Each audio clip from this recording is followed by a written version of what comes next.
I'm Kit Cassingham, a longevity coach at Live in Focused Energy. I love working with people who want to live with intention. I guide you to improve your mindset to help you get the most of the years that you have with vibrancy, joy, productivity, and a sense of relevance. Hi, I'm Don Downs. I'm the head coach at RV Business Coach. And at RV Business Coach, we work with people in the prime of their lives and help them to create fun, profitable, and fully remote businesses so that they can live the remote life. For some, remote life is like my dream, living full time in an RV. For some, it's like traveling around the country, staying in bed and breakfast. And for some, it means, working out of a spare bedroom at home, but not having to go into the office and put up with all that nonsense. So typically what we do is help someone create a business, like I said, that's fully sustainable, profitable, and gives them the lifestyle that they want and deserve. Cool. Corey, who are you? I shouldn't be so rude to our guests. Practicing to be a waitress, I see. Yeah. It's like Corey put something in his mouth and call on him. Well, I'm Corey Wallace. I am an environmental consultant in Ohio. Here just to absorb, contribute, and learn. Excellent. And I love that you're doing environmental work. I don't know if you know this, Corey, but I have a degree in environmental conservation. I was a little too early to make a difference. So I get to live it every day instead. There you go. So. There you go. All right. So today's talk, our conversation, is on practical feng shui. Now, before you roll your eyes and hurt yourself, let me explain that feng shui is essentially based on the notion that everything is energy, and energy is everywhere, everything, and it impacts us in many ways. So feng shui is the art of placement to enhance health, wealth, and joy through energy flow. It essentially is a way of helping you make spaces feel comfortable. So what is practical feng shui?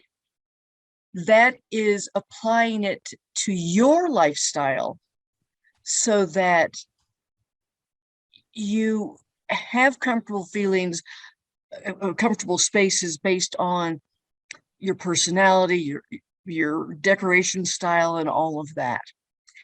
People think feng shui is crystals and mirrors and bamboo flutes, and it can be all of that. And if that's your style, then that would be practical. And if it's not your style, find another way of doing it. So, Don, do you have anything to add to this? Yeah, I'll just say I have always been, well, not always, but since I've heard of feng shui, I've always been kind of on the periphery of it, not quite understanding it, not quite knowing how to apply it, but being intrigued by it and seeing that there's pieces of it that make good scientific sense and pieces of it that, kind of feel like woo-woo or voodoo or something. I guess we first got introduced to it not too long after we moved here, and our realtor made some comments about it and introduced us to it. And then my wife was commuting to work and she went by this house way out in the country that had these big shiny balls all out in the yard. And, she's like, I don't know what these rednecks are doing. They got all these things out there. And then we found out they were some kind of feng shui thing. So we always called them redneck gazing balls. You can cut all that out, Kit. But that was Don Downs, of RV Business Coach. That's right. I just thought I would share that about the redneck gazing balls. So it's been kind of the thing that's it's been of interest to me, and I've been kind of intrigued by it, but haven't known a lot about it, and always kind of weighed how much do I want to get into it, because like I said, some of it feels like voodoo or black magic, whereas some of it seems to be very scientific based. And so hopefully today we'll explore some of both sides of that and how we react to it. Yeah, and I'm going to challenge you and say you just don't understand all the science behind it. Very possibly that's the case. Well, and the redneck gazing balls help me better understand I can't remember if it's Cortez or Mancos. I think it's in Mancos, which is between Cortez and Durango. There are butterflies all over the side. I mean, big big butterflies, not natural ones that fly around all over people's houses. And maybe they're the equivalent of redneck gazing balls. I don't know. They could be. I was introduced to Feng Shui when I was teaching a bed and breakfast how-to seminar. And one of the women in the group said something about energy, and energy is all around us. And she said, you don't see it or feel it, so you're unaware of it, just like fish are unaware of the water that they're in. And I thought, oh, that's a great analogy. Okay, I can live with that. I don't know if Dawn knows, and I'll introduce Corey to the concept. My husband has now a little cottage industry called Get Out of Hell Free. And it came about because, well, I'll back up. His main business is called This Is True. He takes true news stories that have sparked some thought in him that he wants others to contemplate.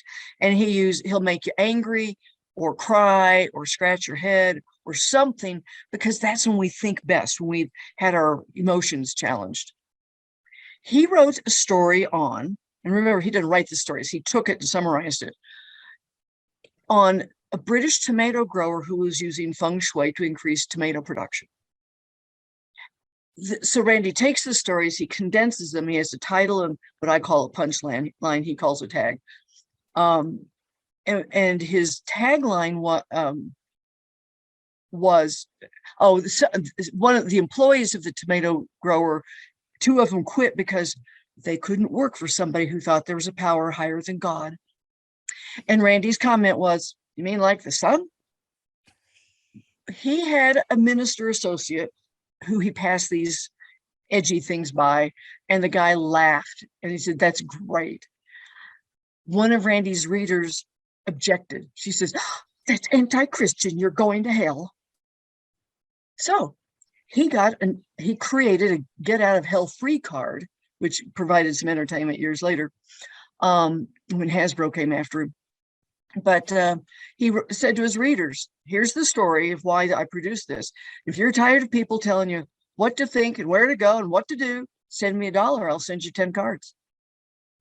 Whole new hobby for me to put these 10 cards into an envelope. But anyway, it's a long story to say, you can use Feng Shui to improve the health and joy, vibrancy of anything, even tomatoes.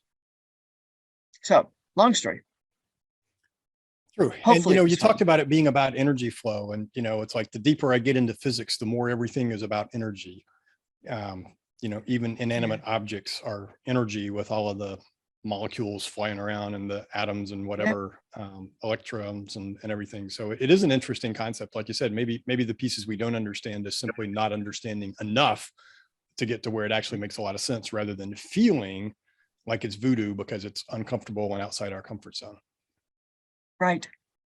So some of the voodoo stuff, as people will often call it, the magic that people have a hard time subscribing to, include Feng Shui recommendations or rules, if you will, where you don't have too many doors aligned in a row.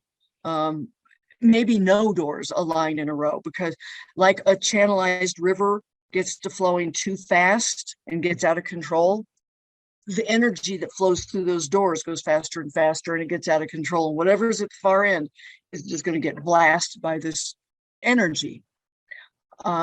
Windows are the window of the soul, the eyes of the child, kind of, and the door is the mouth of the adult. And you want to, just like with your conversation, you want to use your mouth and your eyes or ears in the same proportion. So you don't want too many more doors than windows. You want more windows than doors in any given room, for example. Common sense things. Actually, it might not be the same proportion, because if you think about it, God gave us 2 eyes, 2 ears, and 1 mouth. So we should watch and listen 4 times as much as we talk. Thank you for that brilliant point, sir. So proportionally proportional. Okay. So you want to keep the curtains in your rooms open. You want to keep the windows clean so that the child can see through them so you can see them. The daylight can come through them to brighten the inner spaces. You don't want to have too much junk around because that changes the flow of the energy. When you walk into a cluttered room, you don't know what's important in the room, and things get in your brain get chaotic. I struggle with chaos. It sucks the energy out of me. Those are some examples. You also want to be careful where you place bathrooms. I don't think it may be a good idea to have a bathroom door opening onto the dining room or the kitchen near at the front door. Sure, it can be near any of those places, but you know, when the bathroom door's open, you don't want to see the toilet. Which, by the way, when you're designing your bathroom, if you ever have that luxury, put the toilet behind the door when the door's open. Just a little, to me, it's a common sense thing, but it's just part of that comfort that people have in rooms. Just thinking our house, I don't think they did that in a single bathroom. Say again? I was just thinking about our house. I don't think they did that in a single bathroom. It's not common at all. My builder was real frustrated when I made him do that on all of our bathrooms. Some is more easily done than others, but anyway.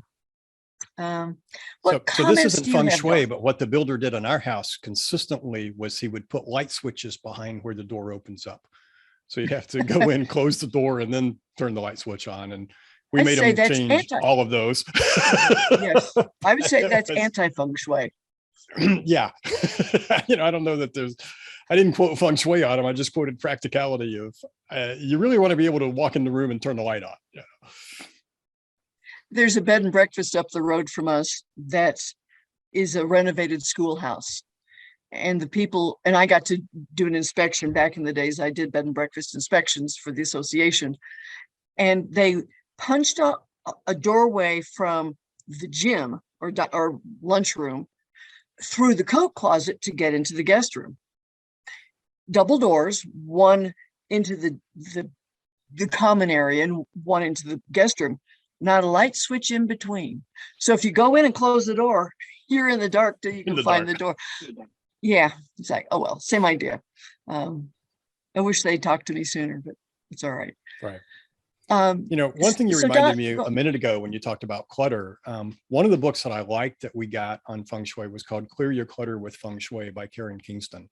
And it was a very practical, down to earth application of things. But one of the things she said that I wish wasn't true, but my experience bears out probably is if you have an area of clutter, it's going to affect everything else. You know, you think, oh, I'll put stuff in the attic and we don't see it and it doesn't matter. But if you have clutter in the attic, you're gonna get clutter in the house. And she goes so far as to say, she goes so far as to say, don't have a junk drawer because it's gonna move. You know, now everyone I know practically you need at least one junk drawer because you find something to go, I know what this goes to, but I can't think of what it is. I'm gonna put it in here until I find the other piece of it. But well, you know, it's got to be really, really though. contained. Yeah, because it will, I hate to say it, it will grow on you if you're not keeping it under control. Yeah.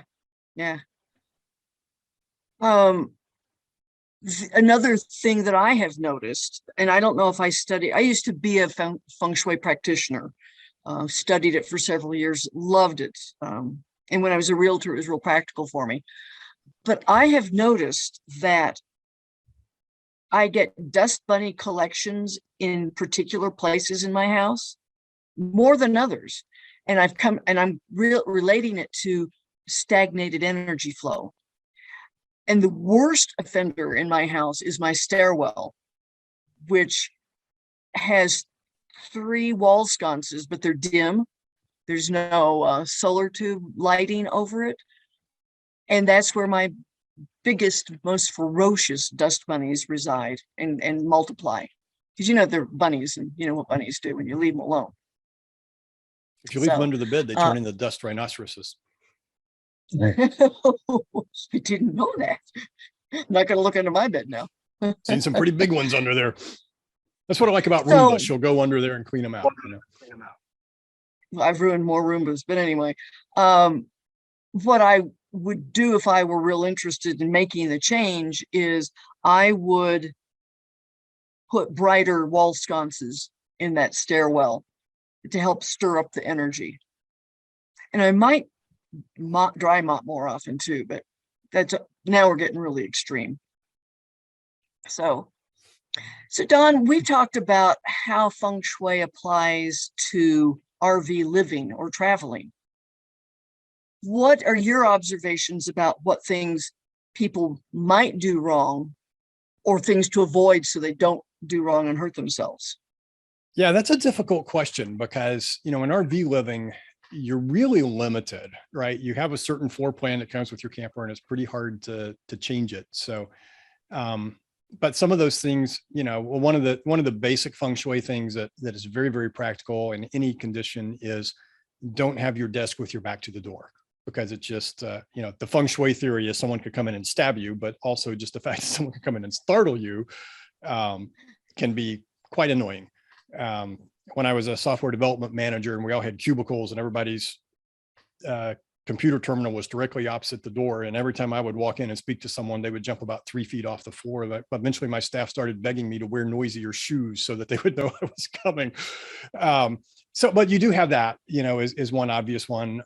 You can imagine the nightmare scenario in an RV is that you have a desk directly opposite the door because there's almost always steps down to the door. So you scoot your chair back from the desk and the wheel goes over and down the steps you go. So, those kinds of practical things are probably things to look out for.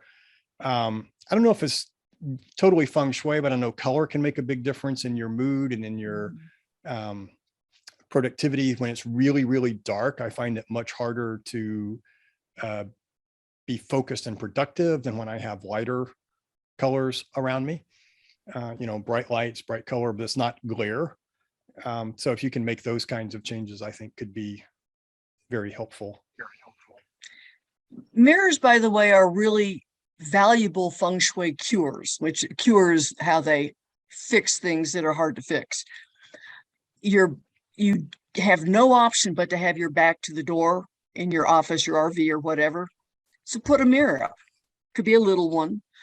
And a bunch of my staff put little rear view mirrors up on the top of their monitor so they can see me coming. Well, there's a fellow named Chris Knight who used to have had a business that I don't remember. It's like 25 years ago. And he had little round things that fit onto your monitor that were mirrors. And at the time I didn't appreciate it. I came to appreciate it later, but so you can put a mirror at your desk, but in kitchens too, like at the stove. Have either of you seen the movie Like Water for Chocolate? Great movie. There are a couple of chocolate movies, but this one basically is about the emotion you're having when you're cooking is the emotion the food evokes from the people who eat it. If you're angry, agitated, anxious, in love, that's what happens. So if you're cooking and somebody comes and startles you, guess what goes in your food, according to many theories in life. So put a mirror up above the stove, reflecting back, so you can see what's going on. Nobody's going to sneak up on you, and it brightens the area. And I've come to find that mirrors are a lot easier to clean than wall or tile or anything. So don't use a green scrubby on the mirror, it scratches it, but voice of experience. So you can see that there's a practical feng shui. It fixes something. And I've had more people comment on me, "Oh, I like that mirror. I'm going to put one at my stove." So, and those are the things we're wanting to talk about in today's session of what's practical. Mm-hmm. So Don, I told you that I knew that sleeping over the generator, if you're doing it night after night, month after year after whatever, bad for you. And your comment was what again? I don't remember, but I will say from a practical standpoint, I can see why it would be bad for you. You're right over the generation of noxious fumes, which hopefully are vented to the outside, but do they all get vented out? You're right over a noise producer in the camper. So, you know, I can definitely see from a practical standpoint, having the bed directly over the generator could be problematic if you're, you know, staying in a place where you're running the generator frequently, especially running it at night. So that's, you know, that's a good point. Well, About and it that, has, you know, it puts off energy that affects your organs and metabolism too. yeah, I wouldn't be So, surprised. I mean, because you got those electromagnetic fields from the generator motor and stuff. So yeah, I can definitely see something there. I know Feng Shui is very peculiar about bathroom areas. You know, which when you look at the history of Feng Shui, it started 3,000 years ago. They didn't have indoor toilets. So, you know, struggling with today's architecture, it makes kind of sense it struggles there. But again, thinking, you know, the RV life, you really want to keep your bathroom area clean. You want to keep your tanks clean. You want to dump when you need to, because you don't want those fumes backing up into the camper and causing problems. So, you know, another, you know, related thing there, you know, and I've read that about Feng Shui in general. One of the ways to overcome the inauspiciousness of a bathroom is, one, to keep it clean, and two, to always keep the toilet seat down. yeah. Yep.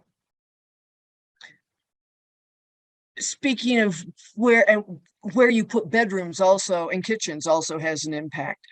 You don't want your bedroom over the garage, because the energy of the coming and going that a garage contains will affect your sleep.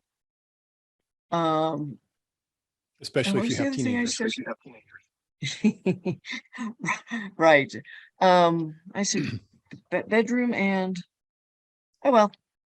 In favor, I had 2 points of things you want to watch where you put them. Oh, kitchen. In the olden days, China joins Mongolia. Mongolia is a big desert, and the winds come into China from the north, bringing all the Mongolian dust. You don't want your kitchen on the north side, with the idea that that dust goes into your food. Now, that may not be critical in today's life. And where I live, the wind comes from the southwest. So by that virtue, it's not exactly where you put it. You pay attention to the environment.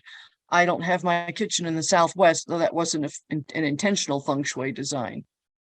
So those are some of the practicalities. You know, one thing you mentioned a minute ago that's probably worth exploring. You mentioned in particular in the kitchen about your mood as you cook permeates into the food. But I think we can make an argument that that's probably true of everything we do. The mood you're in when you're at work is going to reflect that work.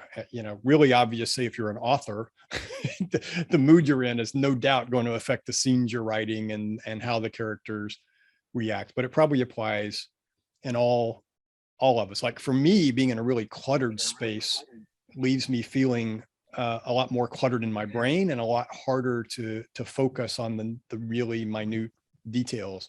You know, now I know people who thrive in clutter, and they swear that, you know, a clean desk is a sign of an empty mind. And I've read studies, both sides on that, saying, yeah, some people are that way, and other studies, some people think they're that way, but in reality, but I know for me, there's no doubt a clean desk is a sign of an organized mind, and a messy desk is a sign that I'm in trouble. Absolutely. And my mother was a clutter bug. And the more clutter she had, the more cluttered her mind, the less capable she was of interacting with the world with a clear mind. I have stories I can tell another time about helping them move. It still tickle me. We should have a pick on Kit's mom day.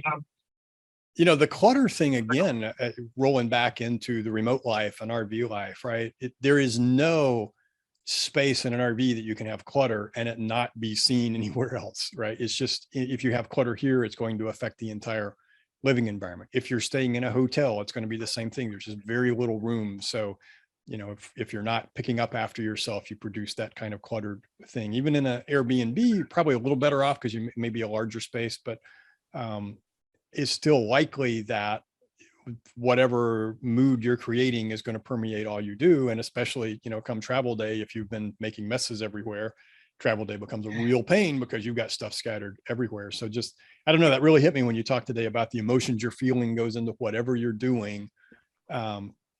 To me, that makes a lot of sense. And I can think of lots of practical examples through my life where I go, yeah, I can see that being applied. I would even suggest that if your RV is cluttered, even if it's all in the cupboards, carefully stowed away, that impacts your driving quality, your mood while you're driving your RV. My yurt is where we lived while we had our house built. It's a 20-foot diameter yurt, which is 314 round feet. And I had very careful design of where everything would go so that, just like you're saying, Don, it just didn't start overwhelming us. My husband doesn't put things away when he's done with them. One day he came in with the mail. He took his sunglasses off and he read the mail and kept putting it down. A couple hours later, he couldn't find his sunglasses. It was under 2 inches of mail. And the way that clutter reflected is his anxiety, his frustration level was higher. So my joke is, when we moved in, the yurt was 314 round feet. That's roughly the size. And when we moved out, it was 100 square feet, round feet.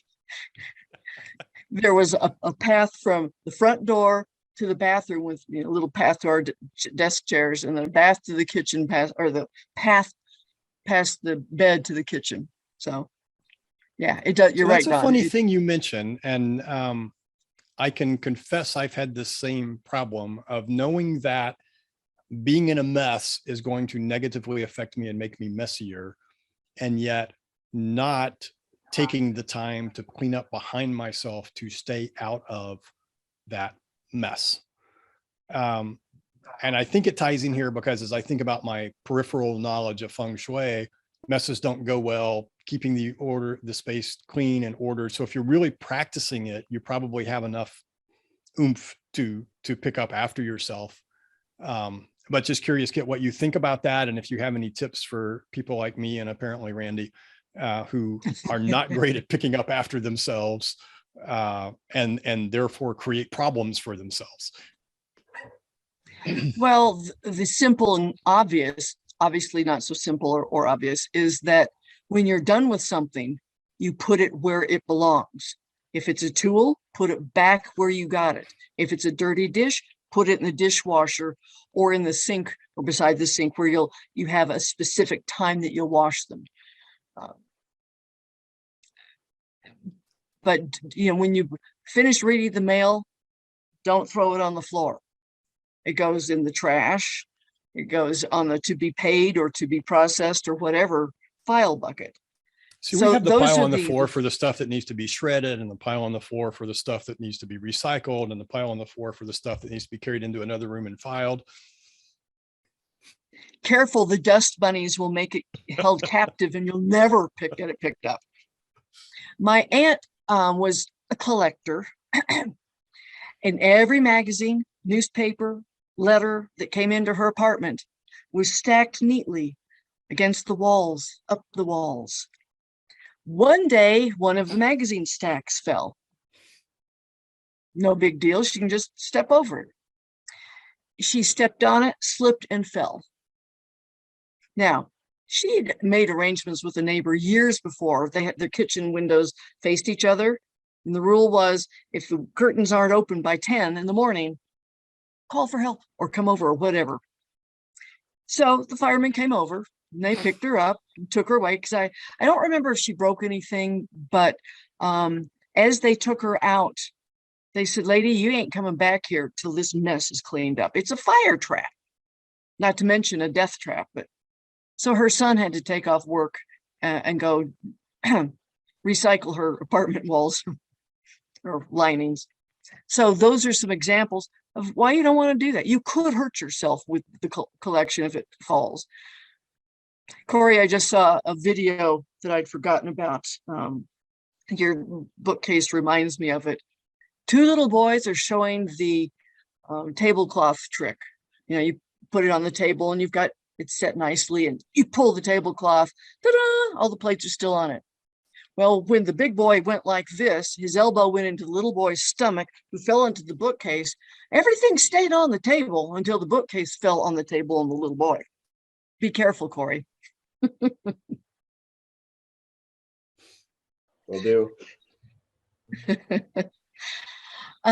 So, and we can go into some of the magic of Feng Shui, but I thought, why don't I talk a little bit about how Feng Shui even applies to longevity? I talked about the windows and doors. You want fresh air in your house, your RV, your office, in your life. So you also want to go outside where good Feng Shui is practiced. You don't want sidewalks that come straight at your front door, or streets that come straight into your front, towards your front door.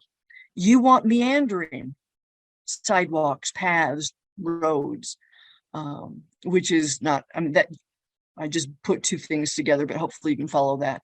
You want daylight. You want to be outside in the morning, maybe at night to enjoy the starlight, but you also need to keep those windows clear for the daylight to come through. The clutter, well, the opposite of that is balance. Keep your belongings balanced. Don't have too many tchotchkes. I had an étagère, which is a multi-shelved small case, bookcase like thing. And I had it filled with my travel memorabilia. Bad Feng Shui. And when you came in the front door, that was kind of the first thing you saw. So it created that cluttered mind concept. And it was not a lot of fun to dust either. You want to put movement into your life. Well, I talked about the undulating, the winding paths. Go out and walk those winding paths. Don't have paths in your house. Movement in your life allows movement of energy, and you want energy to move in a balanced, natural way, and channeled is not a natural way. Another part of Feng Shui and longevity is community and relationships. You want your house, your office, your space, your RV to be welcoming to other people. You want to have it a place for community to gather, for friends to come along. And this will be a great place to bring in the Bagua. And Don, you also said it. You want your place and space to be clean. Cleanliness is good Feng Shui and good longevity. So I'm going to see if this will show up. Can you see that okay? My face is now behind it. Is it balanced? Do I need to come forward, up, down, sideways? You need to go up a little bit.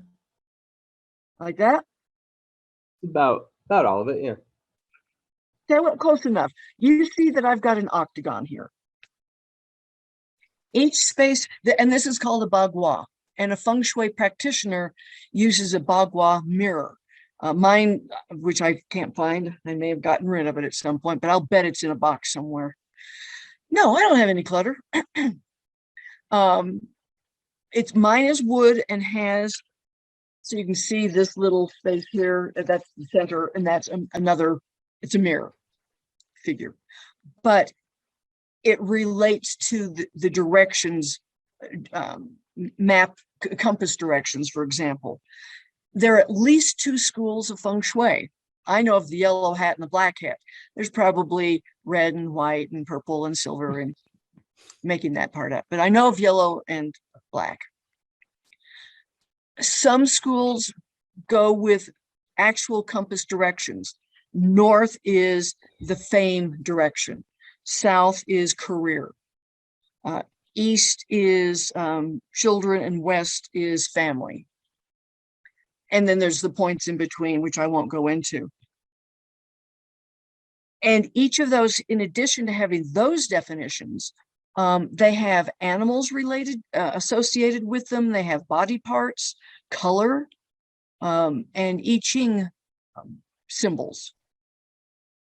So a Feng Shui practitioner can come in and say, oh, I can see that your marriage is in trouble because that. And they can do some cures with some of the stuff they know to do.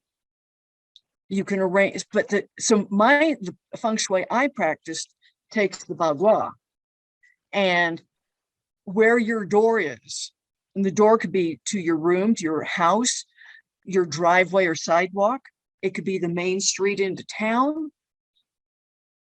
It can be applied, overlaid anywhere. And from where you stand at your front door, you know where the fame center is, where family, helpful people, travel, education, things like that, where they are. And you can do things to strengthen those sections of your Bagua. There are missing pieces. There are abundant pieces of a house. Chinese would have perfectly square homes, maybe rectangular. They wouldn't have two sides offsetting each other, because that creates a missing section or a too strong section. I don't know how that affects longevity, but that's more of the magic, the woo-woo of Feng Shui that I've kind of found to make sense at times in my life. Corey, do you have any comments, questions, ideas, bad jokes? I wish I had a bad joke. I mean, it sounds interesting. I'm still just trying to wrap my head around it. So the Bagua, when you say it's like, you know, you have your octagon or whatever, from your front door, like, is it basically like a map? Like you can look at your Bagua as like okay, well, I'm here at my entrance, or, you know, whatever it is, like to your even room, where you're your sitting house. at your desk, where you're sitting at your desk, you're the front door of your desk. Okay, so does it then tell you, like, okay, well, then directly ahead of me in my office, for it to be good Feng Shui, I need to have something that would relate to, you know, and then you look at your Bagua and it tells you on this part of your room, that's where you're going to have this component. And then over here, you know, I have windows. And so, you know, yeah, I'm just trying to understand it a little bit and how we apply it. So do you want to, well, let's work on either your desk or the space you're in. Are you at the home office or, okay. Mm-hmm. Yeah. You want to work on your desk or the office? What's going to be easier through a webcam? Well, I'm just going to, I'll tell you which corner is going to mean what and make suggestions of what it looks like. All right, well, we could just do the home office then. Okay. Okay, here's a question on the home office.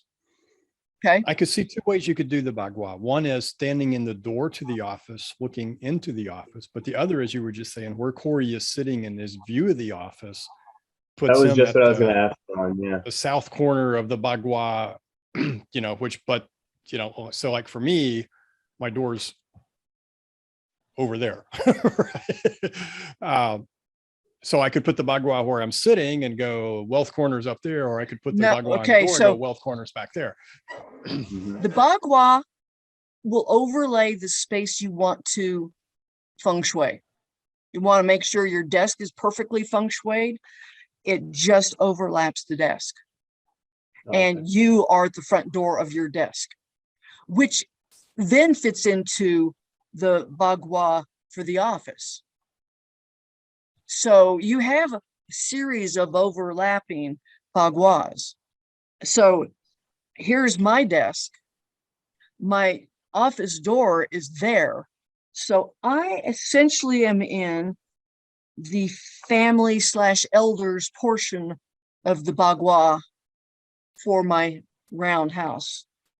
Maybe getting into knowledge. And ironically, I have a bookcase in the knowledge corner of my yurt. And interestingly, your desk being in the family elder and your business is about longevity. That's an interesting it is thing.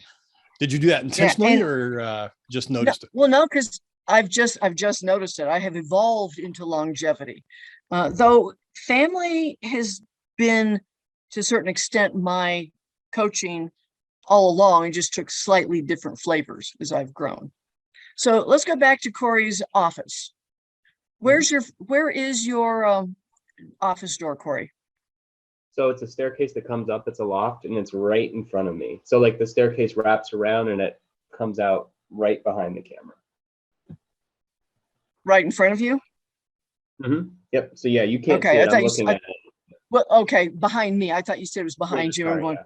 it's behind the No. bookcase. It's very clever. You pull out the third book on the second shelf, Yeah, the bookcase opens. Push it. Yeah. I wish. So it's kind of in the center of the loft. Yep. So your staircase comes into career, or it is career. The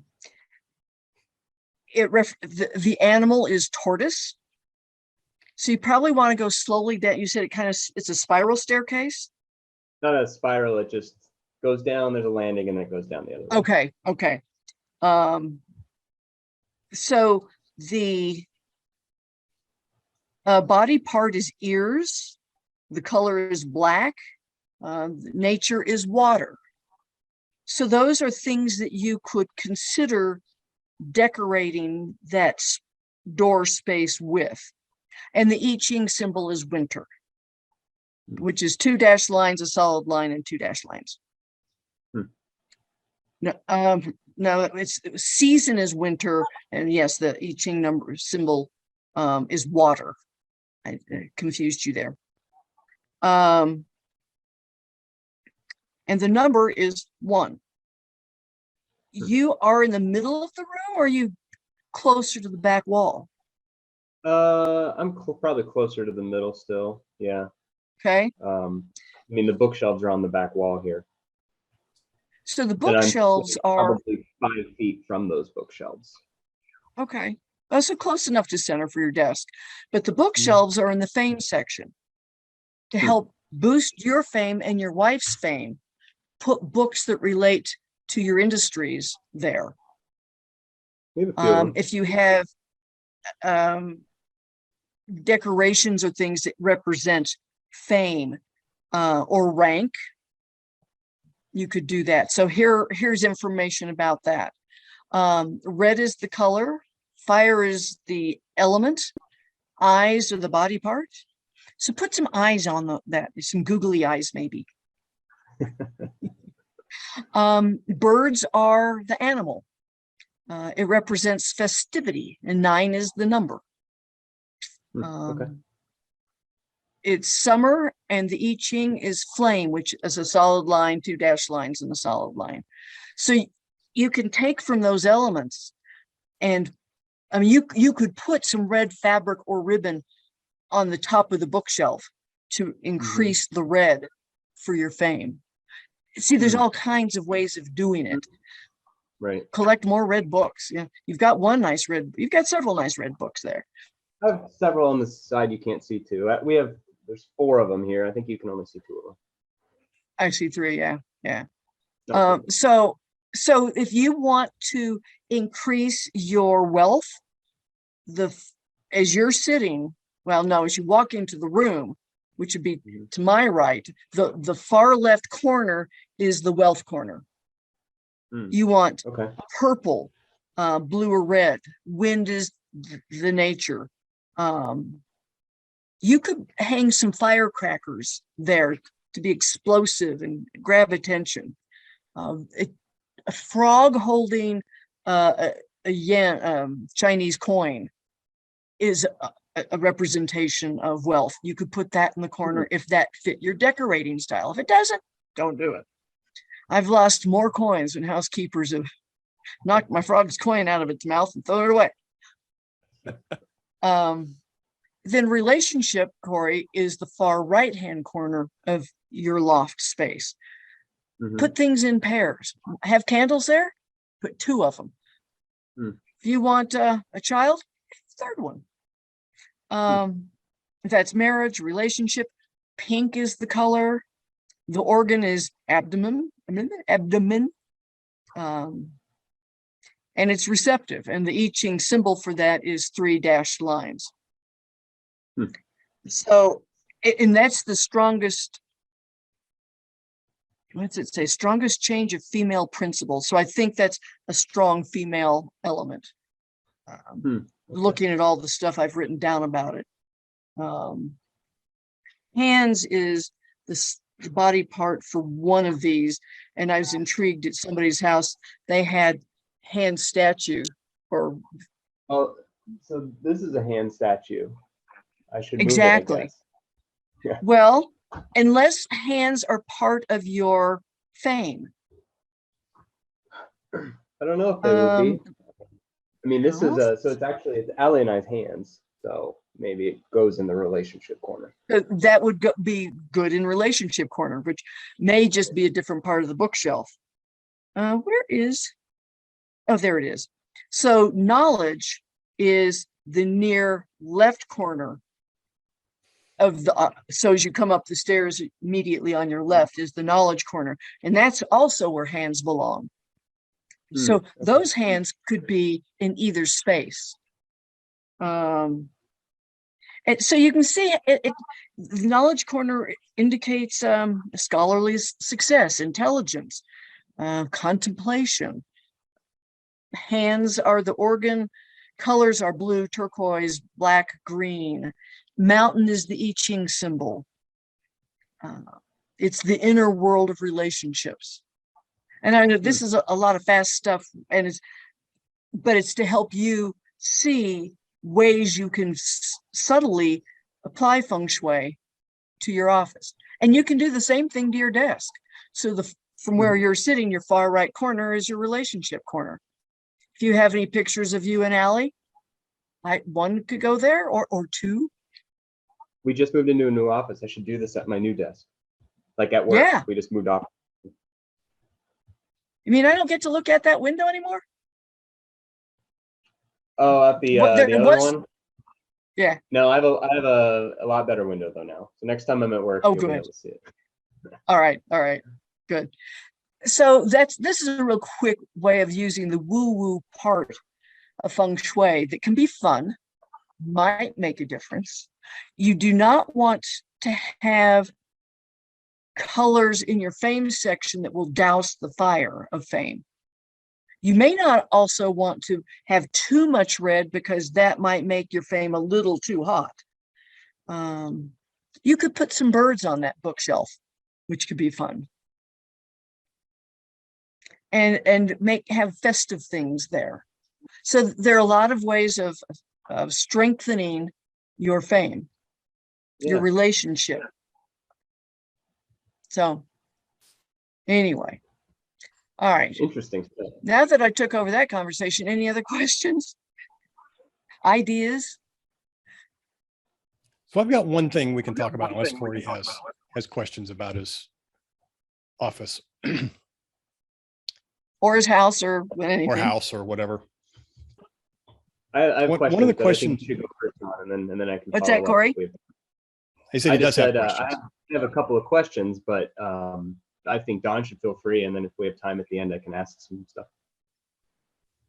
Okay. We can go either way. I'm fine. Are yours practical questions on applying it to your office? They're just more curiosity questions. So I think you should take it and run with it for now. Well, that might be a good segue into what I'm doing. Why don't you ask? Don't fight over this, boys. Well, so my question was related to that. my question was related to, we've talked about like Kit, you'd said, well, keep your windows clean, make sure that you're, like windy paths and all that kind of stuff. I always thought about feng shui in the way of like how you arrange the room in terms of like, well, you don't want to have a sofa blocking this space because it impedes energy or whatever. And so then I was just wondering, is that all related to just the function of your house or your room? Or is that related to like, do we consider that objects have energy and that different objects are going to put off different energies and are we arranging them in a way to optimize the energy flow through the space? Or are we arranging them in a way to incorporate that energy into the space effectively? Are you going to hit me if I say yes to all of the above? So I knew the answer was going to be yes. So it's both, Corey. A beautiful crystal vase that you want to put on a pedestal to show it off. You could put it in the middle of the room and the energy would flow around it, and somebody could bump into it and knock it over. that wouldn't be good energy.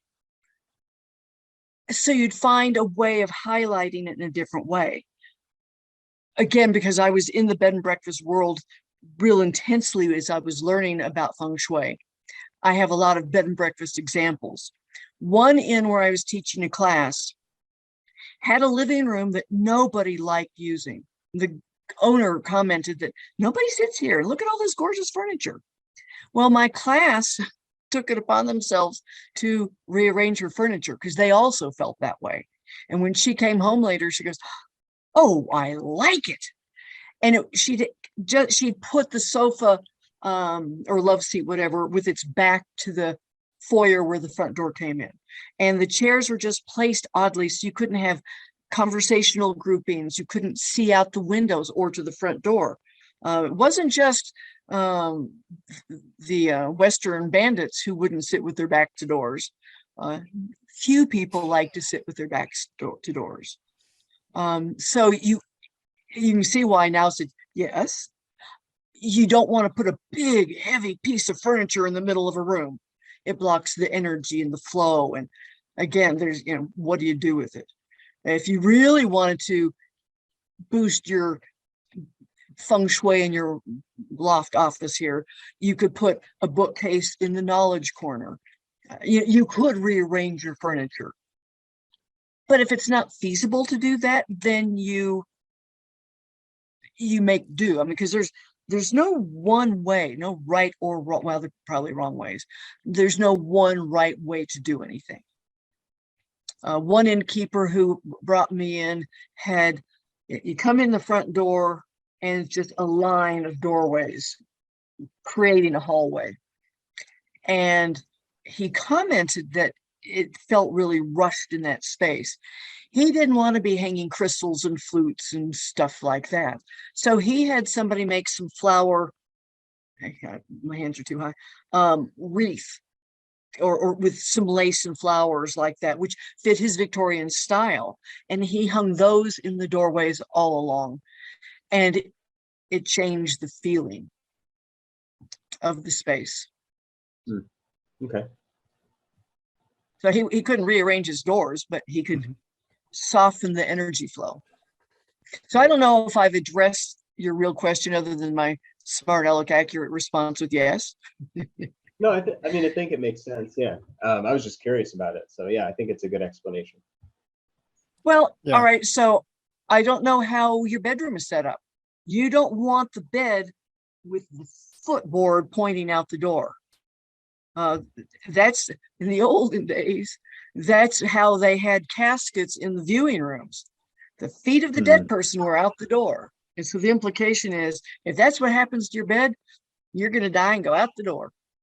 You don't want to sleep with a beam over your bed, either down the middle this way or this way. It puts heavy energy. So if it ran vertically between the two halves of the bed, it would kind of emotionally or energetically divide the couple sleeping in the bed. If it comes down the middle, the lengthwise, you might find yourself starting to have abdominal issues with that energetic pressure on those organs. Is that real or not? I don't know. You don't want a mirror at the foot of your bed. Some people believe that our spirits roam at night, and we don't want to startle the spirit as it rises to go traveling or as it comes back, because you want it back in your body when you get up. And on the same hand, when you wake up, you don't want to startle yourself going, oh, it's me. Okay. Oh, bedhead.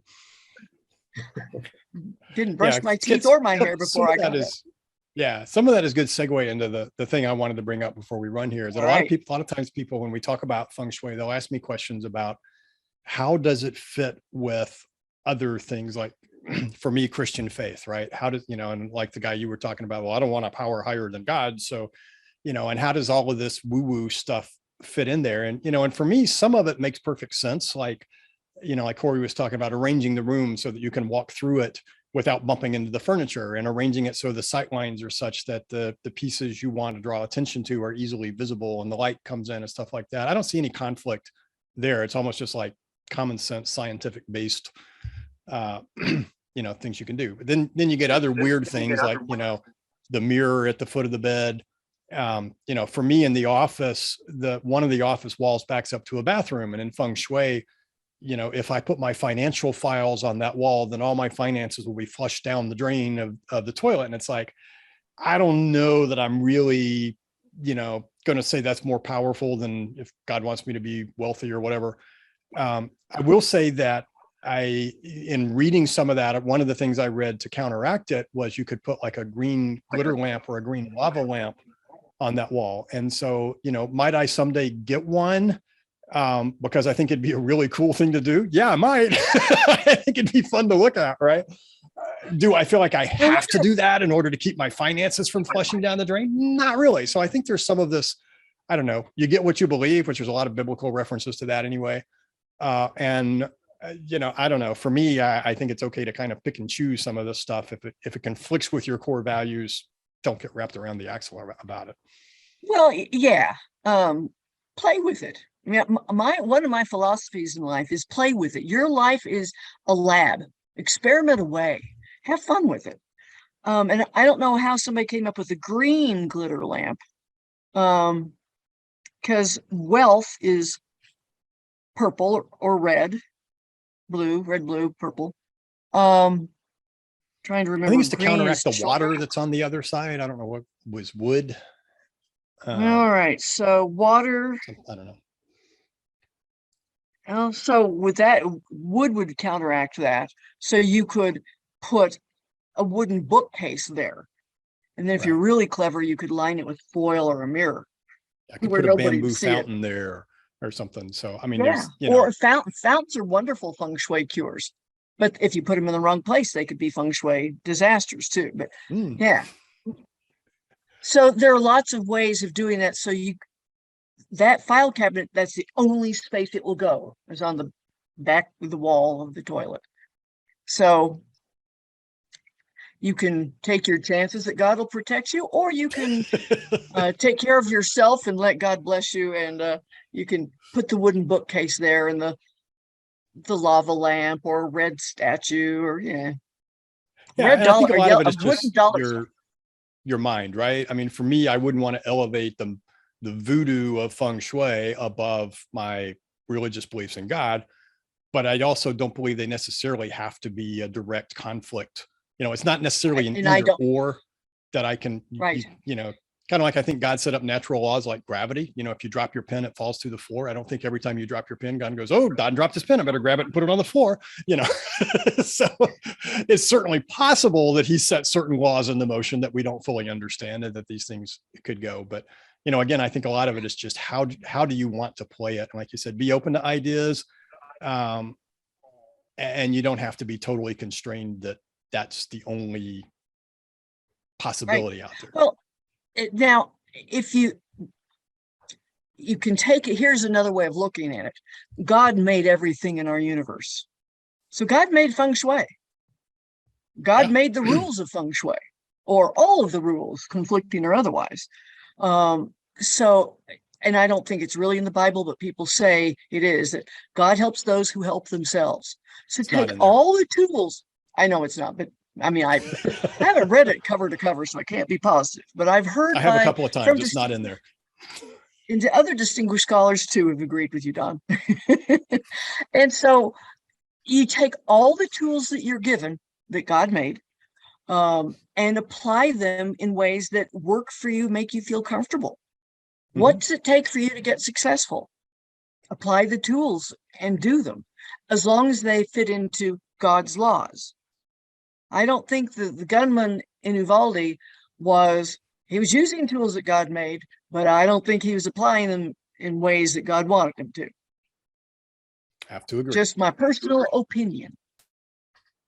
And we won't go into my other opinions, but I have other thoughts on subjects. We can go down a long rabbit hole here, but yeah, I think you're right that in terms of that we can definitely be open to the idea there's things we don't understand.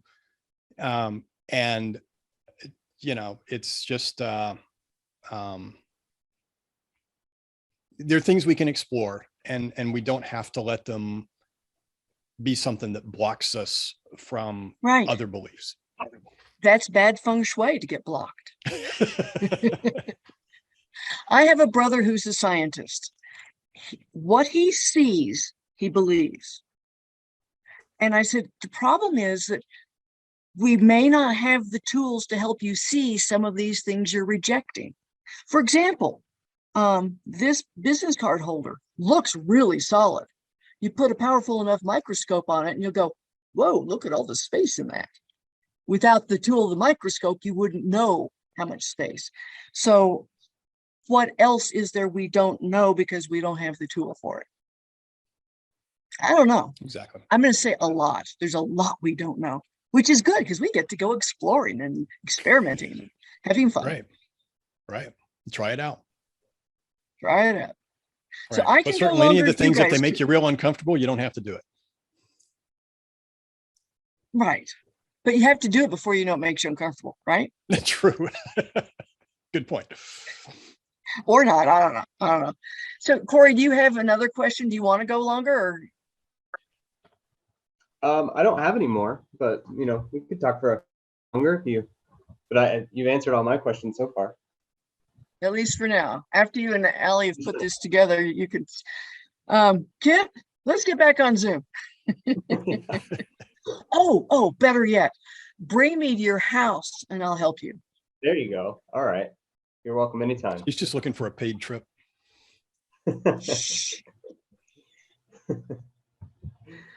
All right, Don, do you have anything more to add? No. It's been fun to explore and learn and try to figure out how this all fits together. Good luck in figuring putting this puzzle together. Yeah, Another it's one we adventure. may not solve. Yeah. Maybe not. So I do want to say that I say that I help people with their longevity mindset, and I think Feng Shui can work in with that. To me, a longevity mindset is the desire to do what it takes to live a good life for the years that you have. Your health, wealth, good family, good children, good travels, all of that. You get to decide what makes for a good life. Hopefully it involves eating well and moving a lot, moving healthfully. And I don't mean go to CrossFit necessarily or run a marathon every day, but move, get up and take a walk around the house, the block, whatever. So Don, do you want to say goodbye to the group, and do you have any anything to offer people for being here? Sure. I'll say goodbye. You know, one of the things I believe, as you talk about longevity, one of the things I believe is life is too short to live in a job you don't love. So if you're in something that's driving you crazy, it might be time to explore other alternatives. And one of the things I offer for free is just a virtual coffee where we can sit down and kick ideas around. So if you're interested, you can go to rvbusinesscoach.com/virtual coffee with Don, and there's a dash between each of those words. So rvbusinesscoach.com/virtual coffee with Don. We set up a time and just sit down and have a virtual coffee together, or if it's late in the day, virtual something else, and just chat about where you are and where you want to be, and you know, see where things go from there. Sounds great. Well, and I'm Kit Cassingham. I kept planning to do an Energize Me workshop and just never pulled it together. And I'm decided it won't happen till fall. And I don't know what shape it'll take. So in the meantime, feel free to access my longevity manifesto, which is to read it so you better understand what I think is important to you for living a long, vibrant, healthy life. You can get it at liveandfocusedenergy.com/manifesto. You can download it and read it, or read it on the website, whichever you want. So I am Kit Cassingham of Live in Focused Energy. And I'm going to ask, are you ready to optimize your life? My coaching helps you adjust your mindset so you can get the most of your life with better health and energy and a feeling of purpose and relevance. Come have fun with this next month also.